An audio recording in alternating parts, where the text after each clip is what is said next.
Gajanan food શોમાં આપનું સ્વાગત છે। આજે બનાવીશું આપણે જીરા ખારી। એ બનાવવા માટે મેં 200 ગ્રામ મેંદો લીધો છે।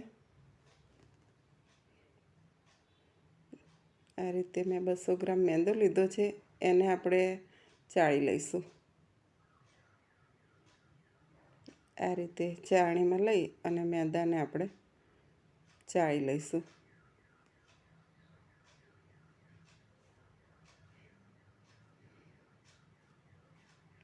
આપણો મેંદો ચડાઈ ગયો છે।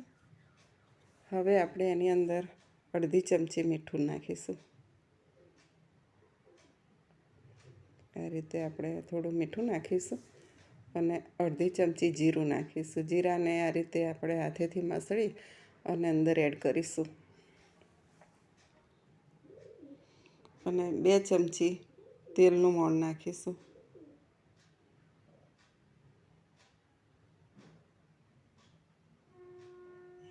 આ બધું જ આપણે સરસ મસળી લઈશું।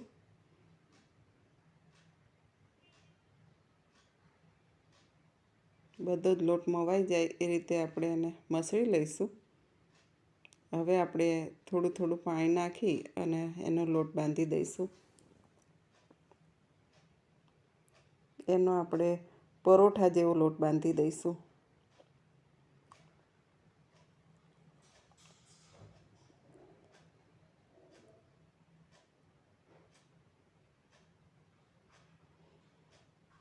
આ રીતે ચારે બાજુ ફેરવી અને મીડિયમ એવો પરોઠા જેવો આપણે લોટ બાંધી લઈશું।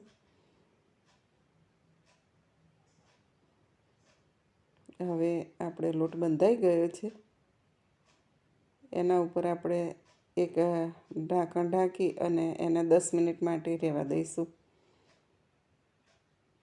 હવે આપણે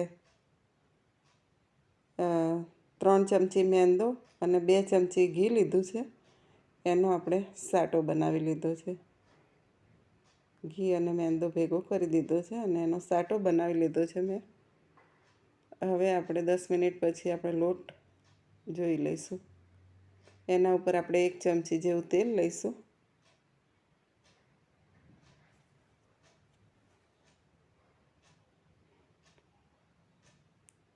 થોડું તેલ નાખી અને લોટને કૂણવી લઈશું।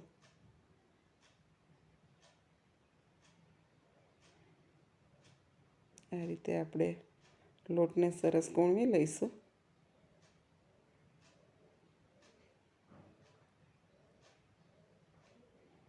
હવે આપણે રોટલી બનાવતા હોઈએ એવા નાના નાના લુવા બનાવી દઈશું। એકદમ નાના નાના લુવા બનાવી દઈશું આપણે।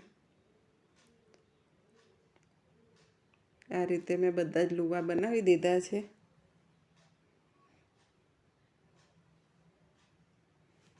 હવે આપણે એક ઓરસિયો લઈશું અને એક લુવો લઈ અને એને અટામણવાળો કરી અને આપણે એની પાતળી રોટલી વણીશું।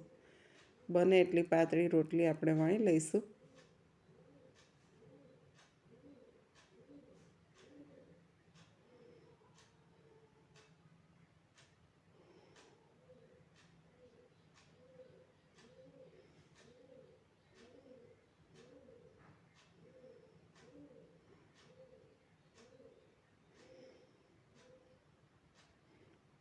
આ રીતે મેં એક રોટલી વણી લીધી છે।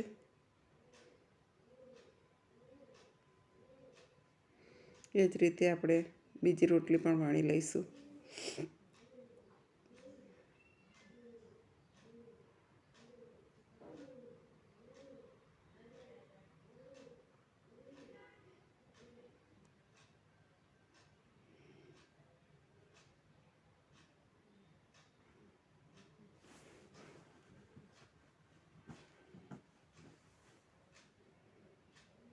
આ રીતે મેં બધી 3-4 રોટલીઓ વણી દીધી છે। આ રીતે 4 રોટલી મેં વણી લીધી છે। હવે આપણે એ રોટલી ઉપર આપણે સાટો લગાવીશું। એક બાજુ આપણે તેલ ગરમ મૂકી દઈશું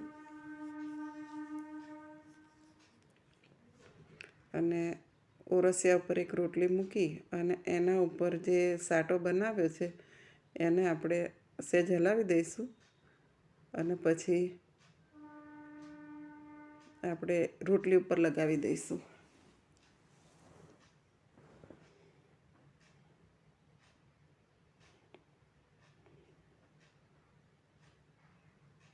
આ રીતે આપણે ચારે બાજુ ફેરવી અને સાટો લગાવી દઈશું. એના ઉપર આપણે બીજી રોટલી મૂકી દઈશું.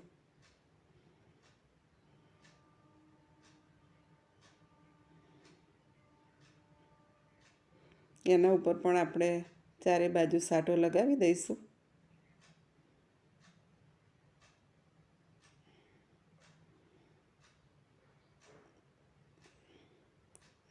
એના ઉપર આપણે ત્રીજી રોટલી પણ મૂકી દઈશું. અને એ જ રીતે આપણે ત્રીજી રોટલી ઉપર પણ સાટો લગાવી દઈશું.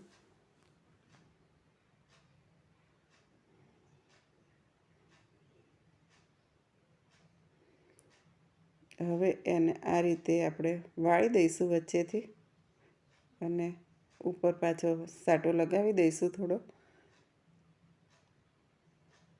અને ફરી પાછો આ રીતે વાળી દઈશું અને એના ઉપર પણ આપણે સાટો લગાવી દઈશું. હવે છેલ્લે આપણે આ રીતે વાળી દઈશું ચોરસ શેપમાં અને એને હવે આપણે હળવા હાથે વણી લઈશું.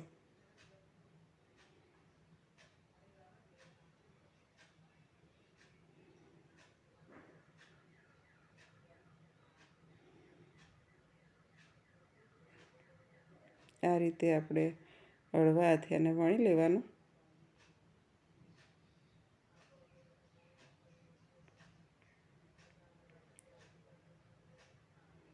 હવે આપણે એક છરીની મદદથી એને ચારે બાજુથી કટ કરી દઈશું.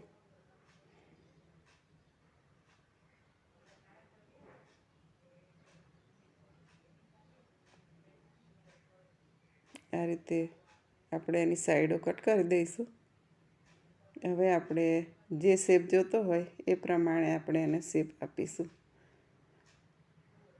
લાંબા શેપમાં મેં કટ કર્યું છે. જો લાંબો શેપ ના ગમે તો વચ્ચેથી પણ કરી શકાય છે અને આજુબાજુથી પણ આપણે થોડું કટ કરી લઈશું એટલે એક સરખી ખારી આપણી તૈયાર થાય. હવે આપણે આ ખારીને કટ કરી લીધી છે. હવે આપણે તેલ જોઈ લઈશું. તેલ આપણું થઈ ગયું છે. હવે આપણે એની અંદર એક એક કરી અને બધી ખારી એડ કરી દઈશું.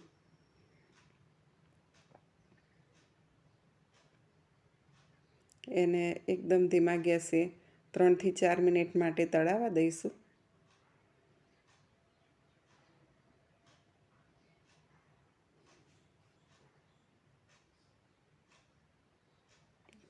ગેસની ફ્લેમ આપણે ધીમી જ રાખવાની છે.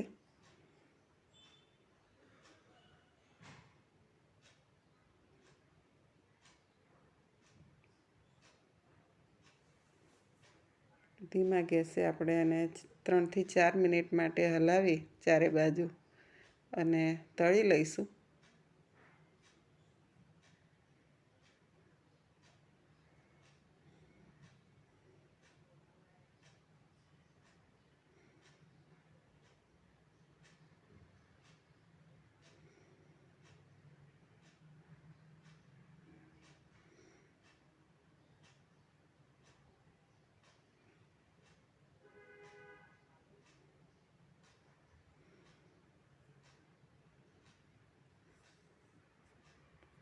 આ રીતે મેં ચારે બાજુ હલાવી અને તળી લીધી છે. હવે આપણી ખારી તળાઈ ગઈ છે. હવે આપણે એને તેલમાંથી બહાર કાઢીશું. તેલ નિતારી અને આપણે એને બહાર કાઢી લઈશું. એ જ રીતે આપણે બીજી રોટલી ઉપર સાટો લગાવી અને એના ઉપર રોટલી મૂકી અને આ રીતે વણી લઈશું.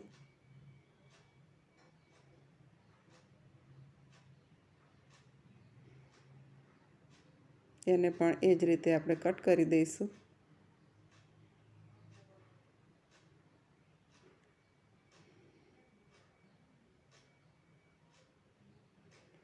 અને એ જ રીતે આપણે બીજી ખારી પણ તળી લઈશું.